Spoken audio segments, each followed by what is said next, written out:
Hi, this is Father Jim Martin. I'm culture editor of America Magazine, and this week we're talking about something very serious, the terrible tragedy of sex abuse at Penn State.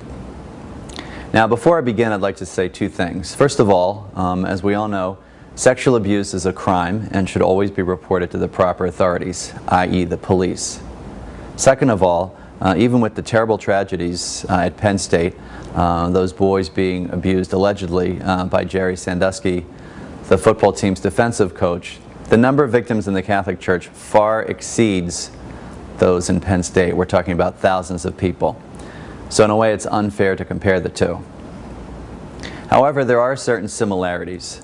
At both institutions, you had people coming forward with accusations who were not believed, who went to the authorities, who failed to follow up. At both institutions, you had a group of people who were grievously harmed, the boys and the children and the adolescents in the Catholic Church. And in both institutions, there were very strong reactions when the abuse first came out, when the news of the abuse first came out.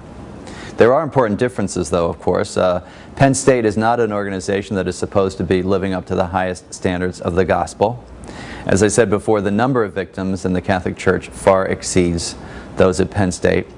And also, another big difference is that when the Board of Trustees finally received incontrovertible proof of the sexual abuse, they took swift action by firing Mr. Paterno and the president of the school, Graham Spanier. But I'd like to talk about something else, something which has not received much coverage in the mainstream media or even in the religious media. A few years ago, I was speaking at a conference on sexual abuse. There was a conference for psychologists and psychiatrists, and I was the priest that was supposed to talk about the reasons that led to abuse in the Catholic Church. After I finished my presentation, a psychologist got up and started to talk about the profile of the abuser. And what he said astonished me. He said that there were two main characteristics of the abuser: narcissism and grandiosity. The narcissist really cares only for his own needs. And he said, to take a benign example, imagine if you were at a party with somebody and you sort of invaded their personal space, you got too close. The healthy emotional person would take a step back, realizing that he had made the other person uncomfortable. The narcissist does not realize that he makes the person uncomfortable, nor does he seem to care, because, as the expression goes, it's all about him or her. So the narcissist, in terms of sexual abuse, does these terrible things, these crimes to young children, and sometimes abusing adults, and does not register any sense of discomfort on the part of the victim, which is one reason why it's easier to sort of understand their actions, in a sense. They are closed off from that part of their personality. This does not excuse it, but it is one characteristic of the sexual abuser. The second characteristic the psychologist talked about is grandiosity. Many of these people, he said, are grandiose individuals. They're kind of like the Pied Piper, the ones around whom people congregate. They're the charismatic teacher in a public school, or they're the beloved parish priest who's the great builder, or they're the energetic coach, for example. Now, the double danger is that not only are children drawn to the Pied Piper because of his or her charisma, but parents feel comfortable leaving their children in the care of the Pied Piper, in the care of this kind of great and respected leader.